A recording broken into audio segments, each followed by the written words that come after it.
Definitely. Definitely want to touch on Khalid. I feel like 2017 was his, That was his come up. Yeah. Shout to Khalid. I produced a song called Love You, or not Love Yours, Shot Down. Yeah. Yeah, that was the beginning stage of a star being born, So I think Khalid is one of the most interesting voices and most unique voices in music today. So yeah. How did that happen? Because, 16 million views on YouTube. I'm sure those numbers are normal to you now, but Khalid, Shot Down. My man Syk Sense hit me. He's a music producer, and he was like, "Yo, I'm developing this artist right now. His name's Khalid. I'd love to show you some of his work." And he sent me a song, and I was like, "Bet, he's fire. Like, what do you need? What do you want?" And so, me and Syk Sense started collaborating on beats, and one of the beats ended up being Shot Down. Okay. And so that was how I got to work with Khalid. Yeah. Wow. But this was.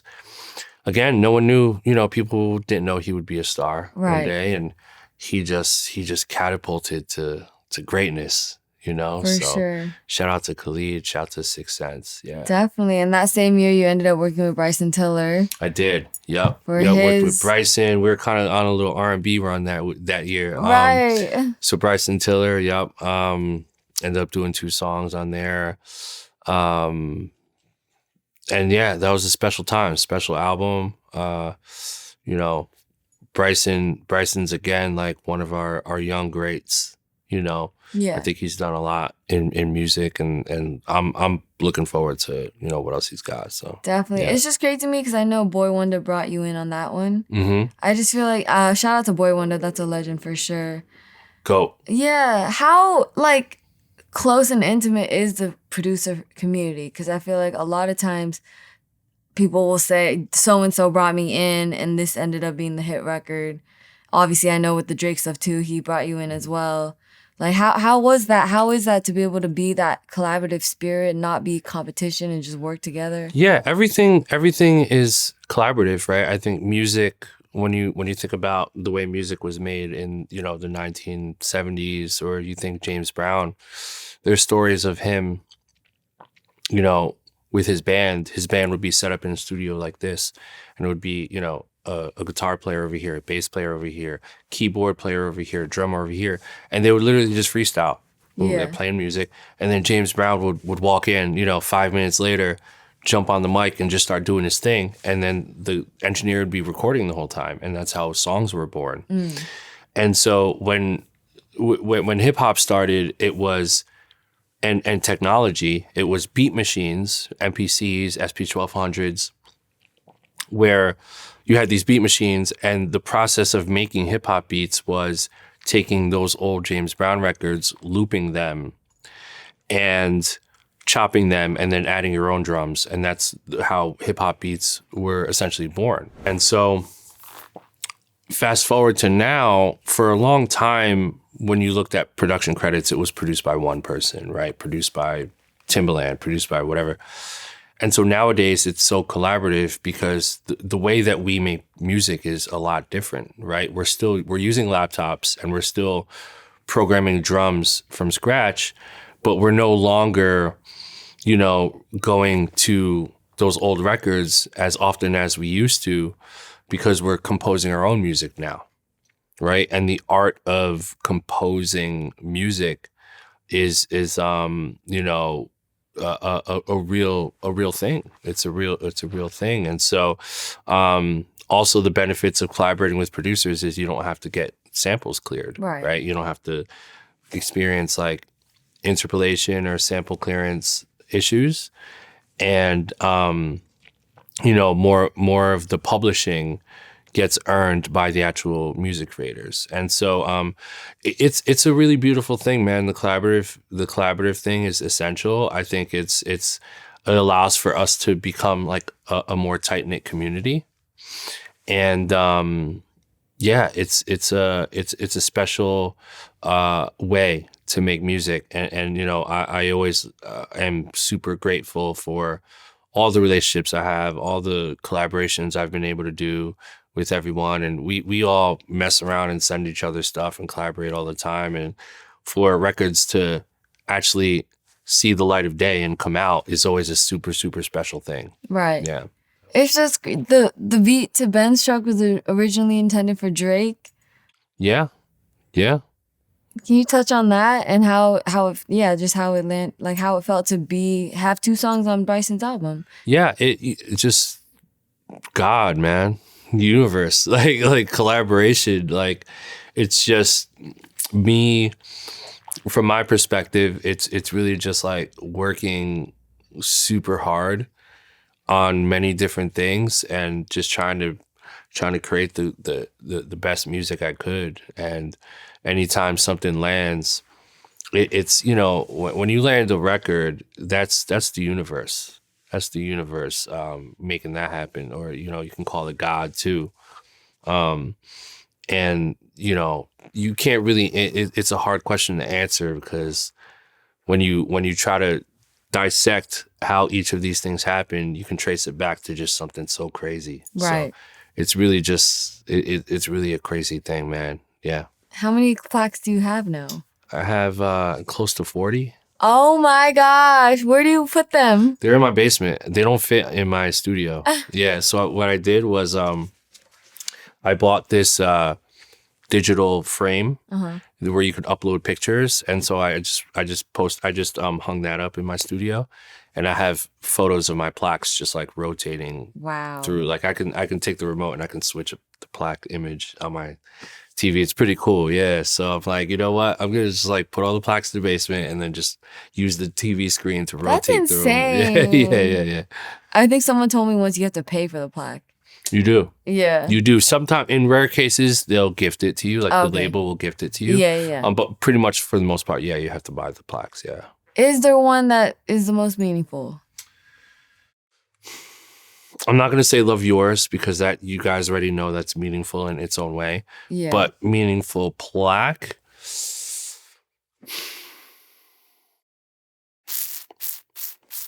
I know you got a lot to run through.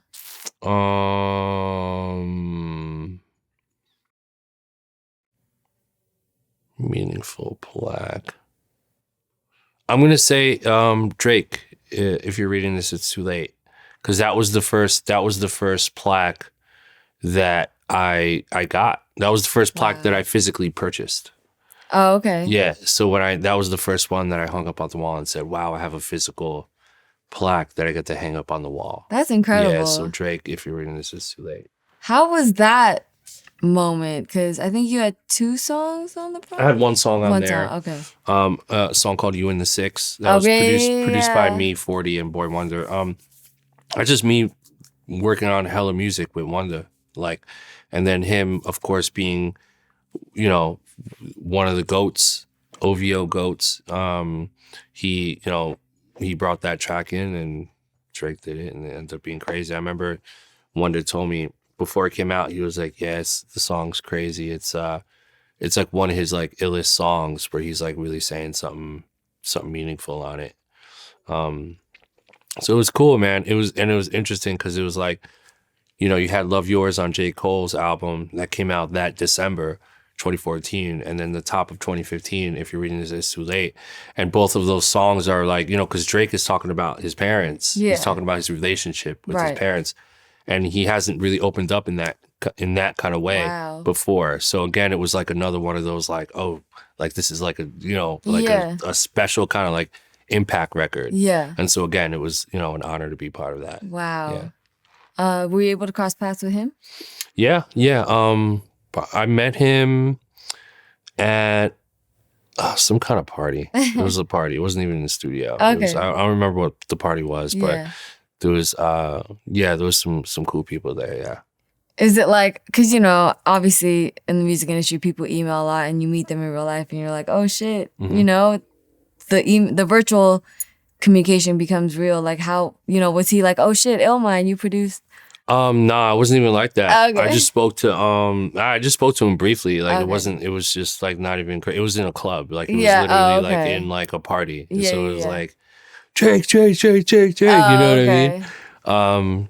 but every time that happens, like if I'm working with someone virtually, which is like very often these days, obviously, as you guys know, and then when pandemic hit, it was like it was over for that. But at least we're starting to get back in the studio now. Right. But yeah, it's always cool when you work with someone virtually or know about someone or meet a celebrity for the first time. After working with them, it's always like this weird, interesting, cool thing. For sure. Man, so how did Blue Tint come about? So Blue Tint was with me and Super Mario. Oh, shout out to Super Mario. Yeah. I interviewed him around that time too. Yep. And my boy Super Mario. Again, just a collaboration. You know what I mean? Like it's just really as simple as making great music and then collaborating with people and sharing ideas, and these MP3s and these beats that live on our hard drive eventually creep to the top and then end up somewhere. So, again, that's hard work, and that's God, that's the universe, doing what it does. And what is your reaction when you see it make the project? Because I know that's like, producers wait around forever for their songs to be placed. Yeah, amazing. Always. It's always this feeling of like, wow, how, like, this is crazy that this is actually happening, right? And so, yeah, it was an amazing feeling. Of course, super honored, always to be a part of, records like that. So, yeah, shout to everybody involved. 2017 was a big year for you. You actually had Zoom with Future as well from his self-titled album. Yep. That was me and Fuse and Southside, 808 Mafia, working on stuff, So, again, just another one, like, got a bunch of music, and it ends up on a project. So, yeah, shout to Future. Yeah, that was a good one. I feel like people work their whole lives to get a song feature. Yeah, absolutely. And he's like, if he doesn't have his jersey on the rafter yet, I mean, I feel like he does. Yeah. He's on his way. You know what I mean? Like, Future is Future. You know what I mean? So yeah, it was an honor to work with him. How was it in the studio with Southside too? Well, I was mostly in the studio with Fuse. Okay. But Southside's super cool, man. Like, we didn't do that. We weren't like in the studio together making the beat. But Southside's hella cool. Fuse, me and Fuse been in the studio, plenty of times, and they're all just like, just like anyone else, just passionate about music. Yeah. And wanting to, just make a difference. You know what I mean? And those guys are pioneers at doing that. So shout out to 808 Mafia. And the funny thing is, like, I think people get this misconception of like what it looks like to make a song. I think people picture like, okay, there's like a producer over there and then like another laptop over here. But like, I'll be honest with you guys, like 99% of the time, it's us emailing each other ideas. Like, that's literally it. Like, it's not like this glamorous, like, all right, there's like a stripper pole here, and then like Illmind's here with the keys, and then Southside's over here. And when you see pictures like that, and 9 times out of 10, they're not like really making music. You know what I mean? It's like really just us like trading ideas and hanging. And sometimes you do make music, but the collaborative effort is so unique and so different for so many people. It's like it can go, so many different ways. Definitely. Yeah.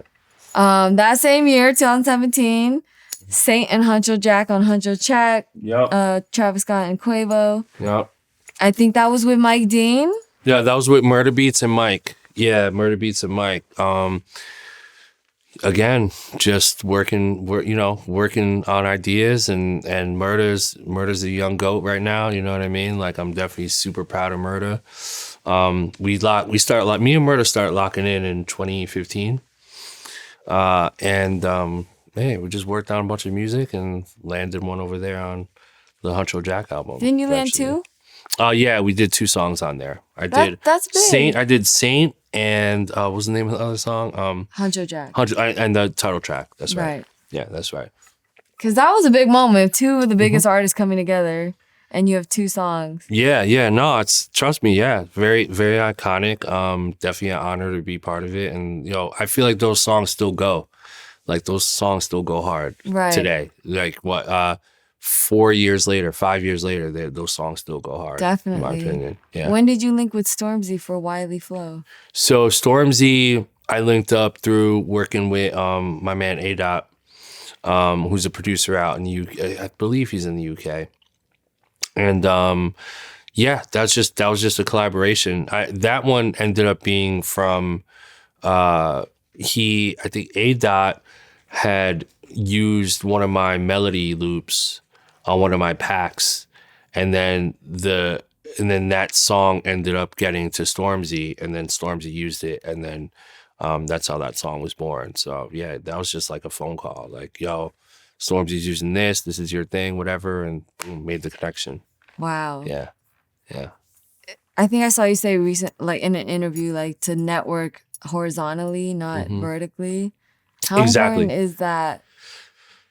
Yeah, so would you say how important that is? Yeah. Okay, yeah. So networking horizontally is everything, right? And that's exactly, like, I want you guys to understand, like, all of these placements and all of this music that I'm able to do is all from networking horizontal, meaning I'm working with people right next to me, like that are within proximity, right?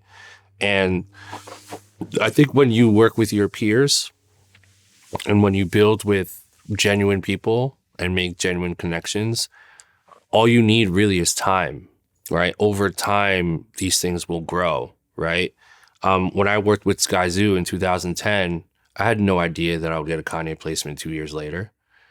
But if I never worked with Sky, that never would have happened, right? And then, Lin-Manuel Miranda, that would have never happened if I didn't work with Joel Ortiz. And I met Joel Ortiz when I was randomly at Static Selecta's crib. Wow, helping him that's mix the another song. goat. Yeah, two years prior to that, Static was working with an amazing artist and one of my friends, actually, Jared Evan, and they called me in to help them mix the album. And when I was leaving, Joel walked in. And I was like, yo, Joel, I got beats for you. And then we ended up 2 years later making an album together. So if that moment never happened, then I would never have been on Hamilton Mixtape. That's crazy. Yeah, those songs would never have existed. So I say all that to say that's why it's important to network horizontal and stop chasing. You know what I mean? If you chase, the more you chase, the more you're not going to catch any breaks, the more you're not going to catch anything. Right. So look to the sides, focus on what's in front of you, focus on the people that are around you, and let time happen. Yeah. Let the universe, that's why I say, like, that was God's work, that was the universe's work, because it was. Yeah. You know what I mean? Like if you were to ask me in 2015 or 2013, like, yo, Lin-Manuel Miranda, Hamilton, it's going to be a big thing in 2 years. What are you going to do? I would say, I have no fucking idea. I'm just going to keep doing what I've been doing, which is work with Joel Ortiz at that time. Yeah. And then all of a sudden that ends up being the gateway towards Lin and Hamilton. So that's how blessings happen. They're layered. Everything's layered, right? You can only see as far as the headlights, like driving a car, but you can't see beyond that, right? Let's say you're driving at night with headlights and you can only see where the headlights stop. But you're driving on a road, but you keep driving, right? You can't see what's beyond the headlights, but you keep driving. And the reason why you keep driving is because you have faith that there's more road for you to keep going. And so it's the same with placements and just being in the industry. You just have to look to the side, don't worry so much, work on the music, and work with your peers, network with the people around you. Don't try to get to the highest. You're going to get there, but you have to take steps. Yeah. Go here, and then eventually the universe will lead you towards those things. Definitely. Eventually,